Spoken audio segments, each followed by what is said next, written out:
सर्वकोटि समप्रभ निर्विघ्नं कुरु देव सर्वकार्येषु सर्वदा। नमस्कार, मैं गौरी इंगले। लोकतंत्र मिरर की खास पेशकश श्रीपति में आप सभी का स्वागत है। विदर्भ की धरती में बसा एक ऐसा दिव्य था जहाँ आस्था सिर्फ पूजी नहीं जाती बल्कि जीवन का सार बन जाता है। नागपुर से 52 किलोमीटर दूर विदर्भ जिले की हरियाली में बसा केलझर का सिद्धि विनायक मंदिर। चलिए जानते हैं इससे जुड़ी कुछ पौराणिक कथाओं के बारे में। ये है केलझर, वर्धा की वो तपोभूमि जहाँ ऋषि वशिष्ठ ने भक्ति की अमृत ज्योति प्रज्वलित की थी। मान्यता है कि महाभारत काल से भी पहले ऋषि वशिष्ठ ने इस पवित्र पर्वत शिखर पर गणपति की स्थापना की। यह सिर्फ एक मूर्ति नहीं है बल्कि युगों की तपस्या और अनंत आस्था का केंद्र है सिद्धि विनायक। महाभारत और वशिष्ठ पुराण दोनों इस धाम की महिमा का बखान करते हैं। इसका पहले का प्राचीन नाम एक चक्र नगर था। ये वही भूमि है जहाँ पांडवों ने अपने वनवास के कठिन दिनों में कदम रखे। सोचिए मिट्टी कितने युगों की साक्षी बनी होगी। यहाँ विराजमान है स्वयंभू सिद्धि विनायक। लगभग 4 फुट चौड़ी और 1.5 मीटर ऊंची यह गणेश प्रतिमा किसी सामान्य पत्थर से तराशी नहीं गई बल्कि युगों की दिव्यता से संजीवित मानी जाती है।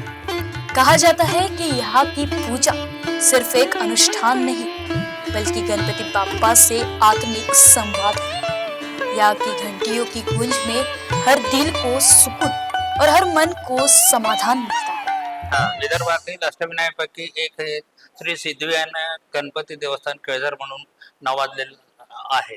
नागपूर वरून 50 किलोमीटर अंतरावर आणि वर्धेवरून 25 किलोमीटर अंतरावर हे टेकडीच्या कुशीस वसलेले गाव आहे। या गावात ऐतिहासिक माहिती अशी आहे की राम जन्मापूर्वी रामाचे गुरु वशिष्ठ ऋषी येथे केळझरात वास्तव्य असताना त्यांनी पूजेकरता या मूर्तीची स्थापना केली आणि राम जन्मानंतर ते इथून निघून गेले।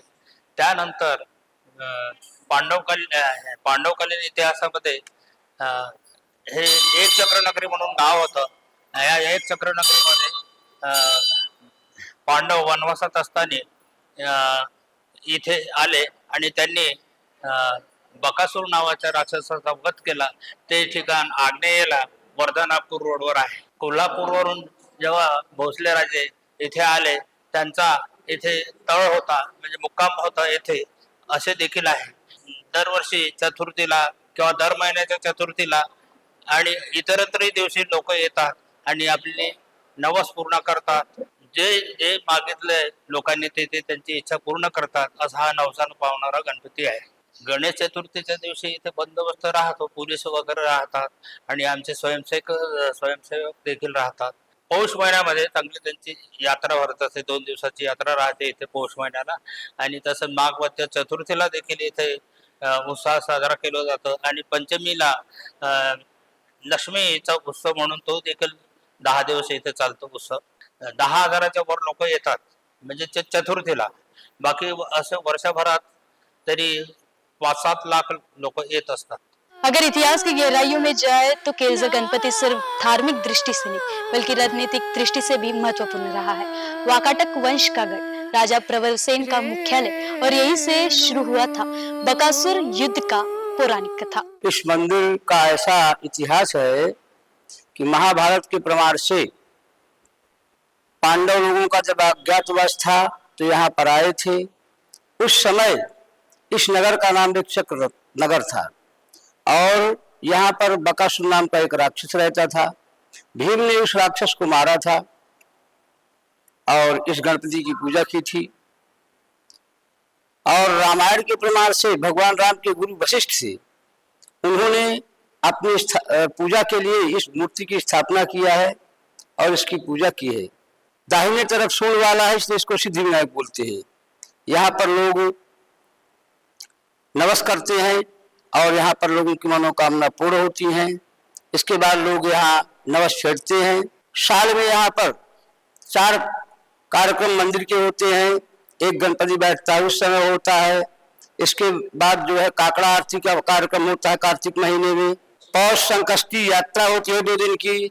इसके बाद गणपति जयंती गणेश जयंती के निमित्त और बसंत पंचमी में महालक्ष्मी की स्थापना हुई उसके निमित्त यहाँ पर दही हांडी और महाप्रसाद का आयोजन होता है, हरिपाठ, काकड़ा, श्रीमद् भागवत सप्ताह कथा, इसका भी यहाँ पर आयोजन होता है। 5 बजे भगवान गणपति का अभिषेक होता है, उनका श्रृंगार होता है और 12 महीने 6 बजे की सुबह आरती होती है और शाम की 6:30 बजे की आरती होती है। ऐसा इसका दैनंदिन कार्यक्रम है। पर यह सिर्फ एक मंदिर नहीं, यह है विदर्भ की संस्कृति, इतिहास और आस्था का अद्भुत संगम। भाद्रपद मास में जब गणेश उत्सव की शुरुआत होती है तो यहाँ आस्था का सैलाब उमड़ पड़ता है।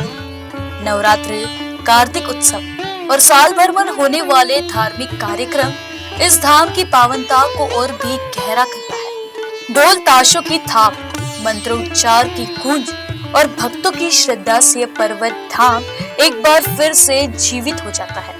तो ये थी हमारी यात्रा केलझर के गणपति मंदिर की। हम जल्द मिलेंगे एक नई जगह, एक नई पेशकश के साथ। तब तक के लिए मेरे साथ देखते रहिए लोकतंत्र मिरर। वीडियो जर्नलिस्ट राजकुमार मोहट के साथ गौरी इंगले, नागपुर।